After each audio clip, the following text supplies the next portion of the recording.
రెడ్డి ప్రస్తుతం తెలంగాణలో dual roles లో పనిచేస్తున్నారు. ఓవైపు సీఎంగా బాధ్యతలు నిర్వర్తిస్తూనే మరోవైపు పీసీసీ చీఫ్ గా పార్టీ కార్యక్రమాలను నిర్వహిస్తున్నారు. అయితే ఇప్పుడు ఈ డ్యూయల్ రోల్స్ కాకుండా డబుల్ యాక్షన్ తో వార్తల్లో నిలుస్తున్నారు రేవంత్. అదానీ కంపెనీలకు వ్యతిరేకంగా ధర్నా చేయాలని కాంగ్రెస్ అగ్రనేత రాహుల్ గాంధీ పిలుపునివ్వడంతో టీకాంగ్ నేతలంతా హైదరాబాద్లో ధర్నా నిర్వహించారు.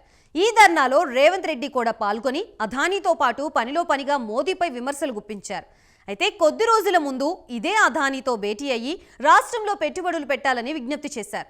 దీంతో సీఎం మామూలు వ్యక్తి కాదు, డబుల్ స్మార్ట్ రేవంత్ రెడ్డి అంటూ సోషల్ మీడియాలో సెటైర్లు పేలుతున్నాయి.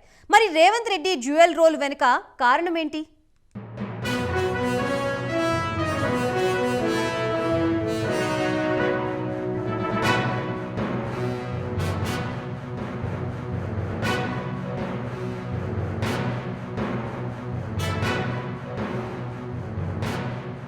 రేవంత్ రెడ్డికి చాలా పెద్ద సమస్య వచ్చి పడింది. ముఖ్యమంత్రిగాను పీసీసీ అధ్యక్షుడిగాను రేవంత్ డబుల్ యాక్షన్ చేస్తున్నారు.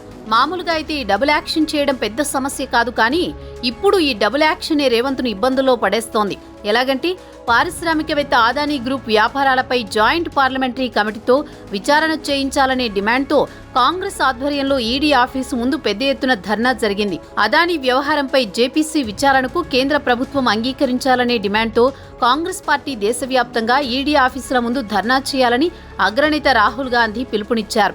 రాహుల్ పిలుపు మేరకు మిగతా రాష్ట్రాల్లోలాగే తెలంగాణలో కూడా భారీ ధర్నా జరిగింది. ఇందులో రేవంత్ కూడా పాల్గొన్నారు.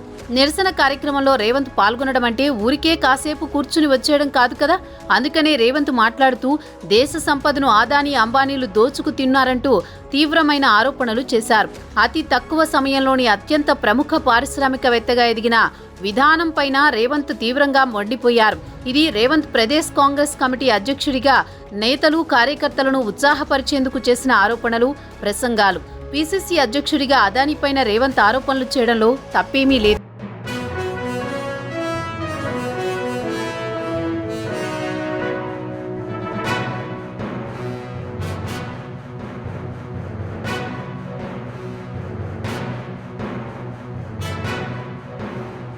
సీన్ కట్ చేస్తే కొద్ది రోజులకు ముందే అదానీతో రేవంత్ చాలాసేపు భేటీ అయ్యారు. తెలంగాణలో పరిశ్రమలు ఏర్పాటు చేయమని, పెట్టుబడులు పెట్టాలని ఆహ్వానించడమే కాకుండా ఓల్డ్ సిటీలో పేరుకుపోతున్న 100 కోట్ల రూపాయల విద్యుత్ బిల్లుల బకాయిలు వసూలు చేసే కాంట్రాక్టును అదానీ గ్రూపునకివ్వడానికి రేవంత్ డిసైడ్ అయ్యారు.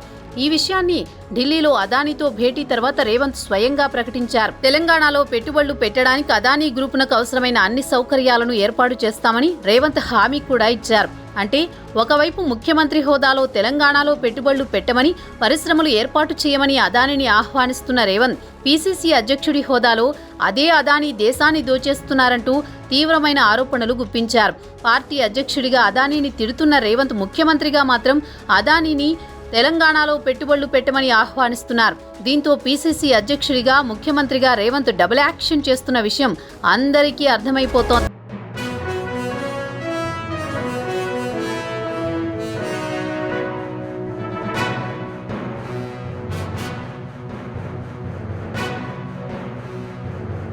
మరోవైపు పరిశ్రమలు రాకపోయినా, పెట్టుబడులు సాధించలేకపోయినా రేవంత్ ఫెయిల్డ్ సీఎం అని ముద్ర వేయించుకోవడం ఖాయం. ఇదే సమయంలో అగ్రనేత రాహుల్ పిలుపు మేరకు అదానీకి వ్యతిరేకంగా ఆందోళనలు నిర్వహించి పాల్గొనకపోతే అధిష్టానం నిర్ణయాన్ని ధిక్కరించినట్లవుతుంది. దీంతో ముఖ్యమంత్రి పదవికి రేవంత్ రోజులు లెక్క పెట్టుకోవాల్సి ఉంటుంది. ఈ డబుల్ యాక్షన్తో రేవంత్కు మా చెడ్డ చిక్కొచ్చి పడింది. పీసీసీ అధ్యక్షుడు కాకపోయినా రేవంత్కి సమస్య తప్పదు. రేవంత్ డబుల్ యాక్షన్ చేస్తున్నారు సరే, మరి పారిశ్రామికవేత్తగా అదానీ దీన్ని ఏ విధంగా రిసీవ్ చేసుకుంటారు?